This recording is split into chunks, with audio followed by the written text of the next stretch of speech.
Assalamualaikum warahmatullahi wabarakatuh. Bagaimana nih kabarnya teman-teman? Semoga sehat selalu dan diberi perlindungan oleh Allah Subhanahu wa Ta'ala. Pada video kali ini, kita akan belajar materi fikih mengenai sholat fardu 5 waktu.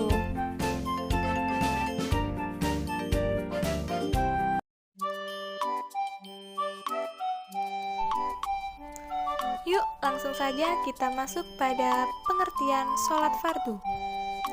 Secara bahasa, sholat adalah berdoa atau doa meminta kebaikan. Pengertian ini selaras dengan kandungan ayat Quran Surat At-Taubah ayat 103 yang artinya, dan berdoalah untuk mereka, sesungguhnya doamu itu menumbuhkan ketentraman jiwa bagi mereka. Sedangkan menurut istilah, sholat merupakan semua perkataan dan perbuatan tertentu yang dimulai dari takbir dan diakhiri dengan salam. Sholat yang diwajibkan sebanyak 5 waktu sehari semalam yang biasa kita kenal dengan nama sholat subuh, sholat duhur, sholat asar, sholat maghrib, dan sholat isya. Sholat fardu merupakan rukun Islam yang kedua setelah membaca 2 kalimat syahadat. Bahkan sholat menjadi penanda untuk membedakan antara orang yang kafir dan orang yang muslim. Oleh karena itu, pentingnya kedudukan sholat bagi setiap muslim. Banyak ayat-ayat Al-Quran yang menegaskan perintah untuk melaksanakannya, seperti firman Allah pada surat Al-Bayyinah ayat 5 yang artinya, padahal mereka hanya diperintahkan menyembah Allah dengan ikhlas mentaatinya semata-mata karena menjalankan agama, dan juga agar melaksanakan sholat dan menunaikan zakat, dan yang demikian itulah agama yang lurus atau benar.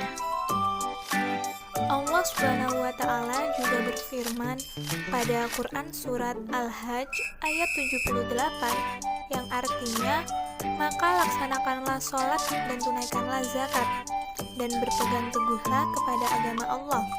Dialah pelindungmu, dia sebaik-baik pelindung dan sebaik-baik penolong. Kemudian Rasulullah SAW juga bersabda yang artinya, Islam ditegakkan di atas 5 perkara, yaitu bersaksi bahwa tiada Tuhan selain Allah dan bahwa Nabi Muhammad adalah utusan Allah, mendirikan sholat, mengeluarkan zakat, menunaikan ibadah haji, dan berpuasa pada bulan Ramadan. Hadis riwayat muttafaq alaih. Kemudian, tahukah kamu apakah persamaan dan perbedaan syarat wajib dan syarat sah sholat? Jadi, syarat wajib merupakan ketentuan-ketentuan yang berakibat pada diwajibkannya melaksanakan sholat. Apabila tidak terpenuhinya salah satu persyaratan, akan menggugurkan hukum wajibnya sholat. Kemudian, sedangkan syarat sah adalah ketentuan-ketentuan yang harus dipenuhi sebelum pelaksanaan sholat. Apabila tidak terpenuhinya salah satu persyaratan, maka akibatnya sholatnya tidak sah. Yuk kita pahami apa saja sih syarat wajib sholat. Yang pertama, beragama Islam baik laki-laki maupun perempuan. Yang kedua, telah memasuki akil balik. Namun, bagi anak-anak yang melaksanakan tetap sah sholatnya selama sudah mumayyiz atau mampu membedakan. Kemudian yang ketiga, tidak hilang akalnya karena gila, pingsan, terkena obat bius, atau mengkonsumsi sesuatu yang memabukkan. Adapun syarat sah sholat, yang pertama, beragama Islam baik laki-laki maupun perempuan. Yang kedua, mumayyiz, yaitu dapat membedakan antara sesuatu yang bersih dan kotor, baik dan buruk, menguntungkan dan merugikan, dan seterusnya. Yang ketiga, tidak hilang akalnya. Yang keempat, masuk waktu sholat. Yang kelima, suci dari hadas kecil dan besar.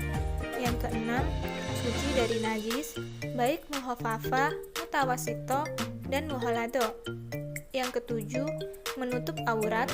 Yang kedelapan, menghadap arah kiblat. Yang kesembilan, berniat. Yang kesepuluh, tertib sewaktu menunaikan sholat. Yang kesebelas, muwalah atau tidak terputus-putus dalam melaksanakan setiap rukun sholat.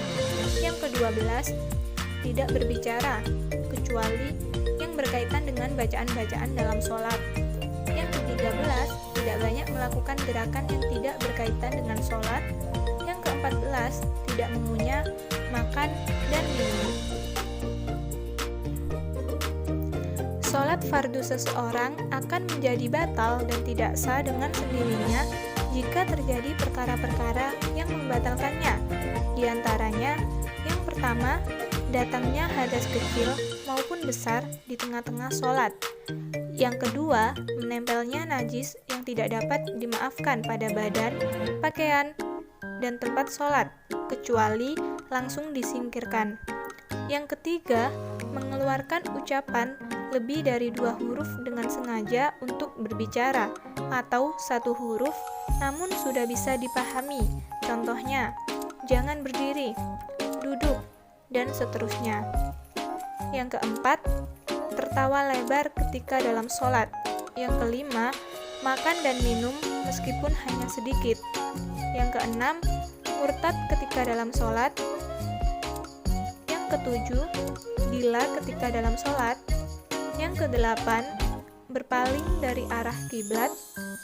Yang kesembilan, tersingkapnya pakaian sehingga terbuka aurat.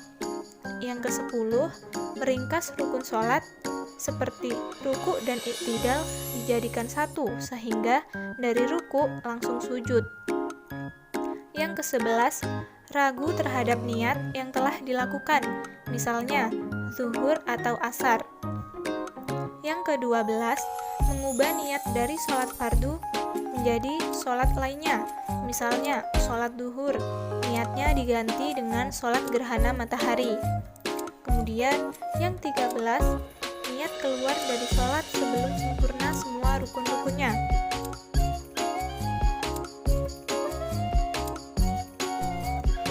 Dalam pelaksanaan sholat fardu 5 waktu, terdapat rukun sholat yang merupakan bagian pokok dari sholat itu sendiri, yang artinya perbuatan dalam sholat yang harus dikerjakan, dan jika ditinggalkan, sholatnya menjadi tidak sah. Menurut mazhab Imam Syafi'i, rukun sholat ada 13, yaitu yang pertama, berniat di dalam hati bersamaan dengan takbiratul ihram. Yang kedua, berdiri bagi yang mampu. Yang ketiga, takbiratul ihram atau membaca Allahu Akbar dengan menghadap kiblat. Yang keempat, membaca surat Al-Fatihah secara lengkap dan Bismillahirrahmanirrahim sebagai bagian di dalamnya. Yang kelima, ruku yang berarti membungkukkan kepala dan punggung bersamaan dengan memegang kedua lutut. Yang keenam, iktidal dengan tumaknina, yaitu bangun dari ruku dan berhenti sejenak hingga seluruh anggota tubuh tenang selama kira-kira selesai membaca tasbih. Yang ketujuh, sujud dengan tumaknina, yakni meletakkan dahi, hidung, dan kedua telapak tangan, lutut dan kedua ujung kaki di lantai dan berhenti sejenak hingga anggota tubuh tenang selama kira-kira selesai membaca tasbih. Yang kedelapan, duduk di antara 2 sujud dengan tumaknina, yakni dengan duduk iftirosi, dengan cara meletakkan punggung kaki kiri di lantai dan mendudukinya, kemudian kaki kanan ditegakkan dan jari-jarinya menghadap kiblat. Yang kesembilan, duduk tasyahud awal dan akhir dengan tumaknina, yaitu dengan cara menegakkan kaki kanan dan meletakkan kaki kiri di depan, di bawah kaki kanan dan duduk di atas lantai. Yang ke-10, membaca tasyahud akhir. Yang ke-11, membaca sholawat Nabi. Yang ke-12, mengucapkan salam yang pertama dan niat keluar dari sholat ketika salam pertama. Yang ke-13, yaitu tertib, melaksanakan rukun-rukun sholat sebagai ketentuan. Ingat ya teman-teman, meskipun kita bukan orang baik, kelak sholat itulah yang akan menjadikan kita lebih baik. Demikian materi pembelajaran kita pada hari ini. Apabila ada salah kata, mohon dimaklumi. Wabillahi taufiq wal hidayah. Wassalamualaikum warahmatullahi wabarakatuh.